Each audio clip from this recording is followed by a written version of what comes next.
এত চেষ্টা করেছে আমাকে, আমার বয়স্ক মা, বাবা, স্ত্রী, ছোট্ট পুত্র, কন্যা, সন্তান কাউকে ছাড়েনি হেনস্থা করতে। আমি বলেছি গলা কেটে দিলেও জয় বাংলা বলবো, গলা কেটে দিলেও তৃণমূল কংগ্রেস জিন্দাবাদ বলবো। আমরা অন্য ধাতুতে তৈরি। তৃণমূল কংগ্রেস বিশুদ্ধ লোহা, সেই লোহাকে যত পোড়াবে, যত তাতাবে, সেই লোহা তত বলিষ্ঠ, শক্তিশালী, তেজি হবে। প্রয়োজনে দেব মোরা এক নদী রক্ত, হোক না পথের বাধা প্রস্তুর শক্ত। অবিরাম লড়াইয়ের চির সংঘর্ষে আজকে স্বৈরাচারীদের পাহাড় টলছে, জনতার সংগ্রাম চলছে।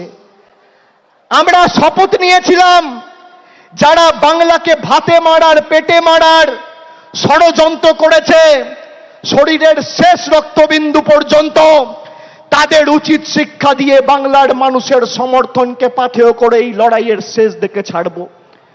আমরা কথা রাখতে পেরেছি। বাংলার মানুষের কাছে আমরা কৃতজ্ঞ, বাংলার মানুষের কাছে আমরা ঋণী। কিন্তু আগামীর লড়াই যদি আমরা ভেবে থাকি যে আগামীর লড়াইয়েও আমরা জিতব, তাহলে আত্মতুষ্টির কোনো জায়গা নেই। আমরা জিতব, কিন্তু এই জিত যেন 2016 থেকেও বড় হয়, 2021 থেকেও বড় হয়, 2024 থেকেও বড় হয়। এই আমাদের শপথ নিয়ে আজকে 21শে জুলাইয়ের মঞ্চ থেকে ফিরতে হবে। আমাদের নেত্রী আসবেন, মমতা বন্দ্যোপাধ্যায় বক্তব্য রাখবেন, তার কথা আমরা শুনব, মননে গ্রহণ করব, বাস্তবে রূপায়ণ করব। কিন্তু শৃঙ্খলা পরায়ণ আমাদের হতে হবে। আমি মনে করি তৃণমূলের কর্মীরাই তৃণমূলের শক্তি। যারা নতুন তৃণমূলে এসছেন তাদেরকে তৃণমূলের সংগ্রাম, নেত্রীর লড়াই, 21শে জুলাইয়ের ইতিহাস সম্পর্কে জানতে হবে।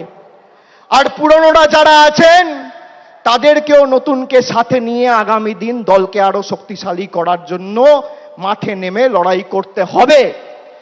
সামঞ্জস্য রেখে করতে হবে। পুরনোদের অভিজ্ঞতা আর নতুনদের উৎসাহ উদ্দীপনা দুটোই তৃণমূলের একই বৃন্তে দুটো কুসুম। একই বৃন্তে দুটি কুসুম, হিন্দু মুসলমান, একটি তার নয়নমণি আর একটি তার প্রাণ। আমাদের নেত্রী তৃণমূল তৈরি করার সময় বলেছিল আমাদের কর্মীদের সংযত থাকতে হবে, অযথা কোন রকম কোনো বাগবিতণ্ডায় জড়াবেন না। বিজেপিকে ভোট দিয়ে মানুষ জেতায়নি, মানুষ আপনাদের ভোট দিয়ে তৃণমূলকে জিতিয়েছে। তার কারণ আপনার গ্রামে, আপনার পাড়ায়, আপনার এলাকায় আপনার মুখের উপর সেই গরিব মানুষ বিশ্বাস করেছে, বিজেপির মুখের কর্মীদের উপর বিশ্বাস করেনি। আমাদের সংযত থাকতে হবে। সন্দেশখালী যেভাবে এই চিত্রনাট্যটা সাজিয়ে বাংলাকে ভারতবর্ষের মানুষের কাছে কলুষিত করতে চেয়েছিল, আপনারা দেখেছেন সন্দেশখালী 2 নম্বর ব্লকের মণ্ডল সভাপতি গঙ্গাধর কয়াল বলেছে যে ভোটের দিন বিজেপির মদের খরচ প্রতি বুথে 5,000 টাকা। বাংলায় 80,000 বুথ, তাহলে একটা বুথে যদি মদের খরচ 5,000 টাকা হয়, 80,000 বুথে শুধু নির্বাচনের দিন বিজেপি মদ খাওয়ানোর জন্য খরচ করেছে 40 কোটি টাকা। 40 কোটি টাকা।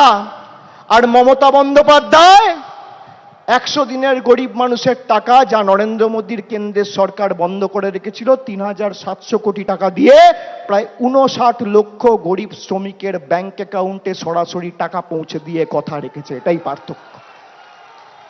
আমরা গরিব মানুষের বাড়িতে ভাত তুলে দেওয়ার জন্য তাদের পাশে দাঁড়াই, আর বিজেপি দাঙ্গা করে, সাম্প্রদায়িক বিভাজন করে মানুষকে মদ খাওয়ানোর জন্য 40 কোটি টাকা খরচা করে।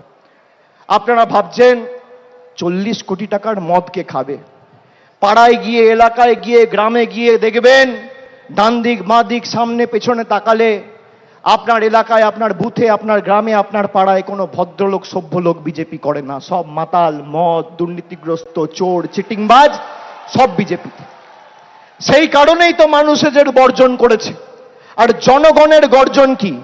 ওরা নরেন্দ্র মোদীর গর্জনে বিশ্বাস করেছিল, ওরা ইডির গর্জনে বিশ্বাস করেছিল, ওরা সিবিআইয়ের গর্জনে বিশ্বাস করেছিল, ওরা কেন্দ্রীয় বাহিনীর গর্জনে বিশ্বাস করেছিল, ওরা টাকার গর্জনে বিশ্বাস করেছিল, বিচার ব্যবস্থা সংবাদ মাধ্যমের গর্জনে বিশ্বাস করেছিল।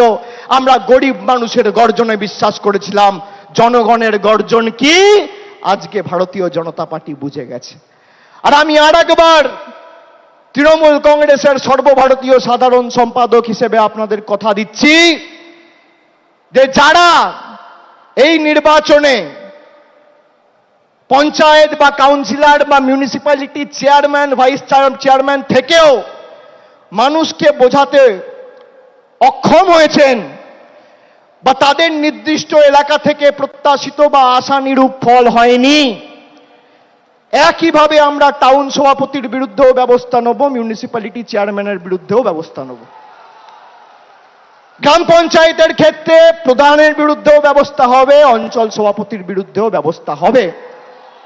কাউকে রেয়াত করা হবে না।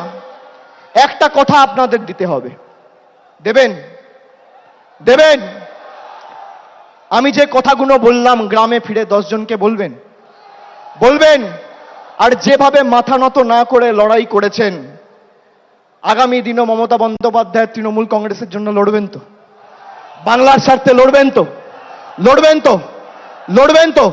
কথা দিচ্ছেন? দুহাত তুলে বলুন কথা দিচ্ছেন? কথা দিচ্ছেন? কথা দিচ্ছেন?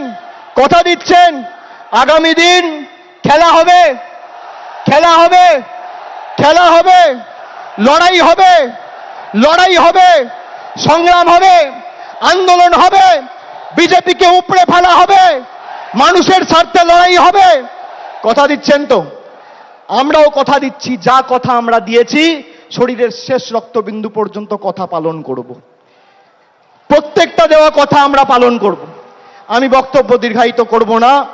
আমাদের নেত্রী বেরিয়ে পড়েছেন, 2-4 মিনিটের মধ্যেই আমাদের সভাস্থলে উপস্থিত হবেন। আমি সকলকে আরেকবার ধন্যবাদ, কৃতজ্ঞতা, নতমস্তকে প্রণাম, সালাম, অভিজ্ঞতা, অভিনন্দন, জোহার জানিয়ে আমার বক্তব্য শেষ করছি। জয় হিন্দ, বন্দে মাতরম, জয় বাংলা। অসংখ্য ধন্যবাদ। সর্বভারতীয় সাধারণ অভিষেক বন্দ্যোপাধ্যায় বক্তব্য রাখছিলেন 21শে জুলাইয়ের মঞ্চ থেকে, এবং অন্যদিকে আরেকটা ছবিও আপনাদের দেখাচ্ছি, সমাবেশের পথেই মমতা বন্দ্যোপাধ্যায়।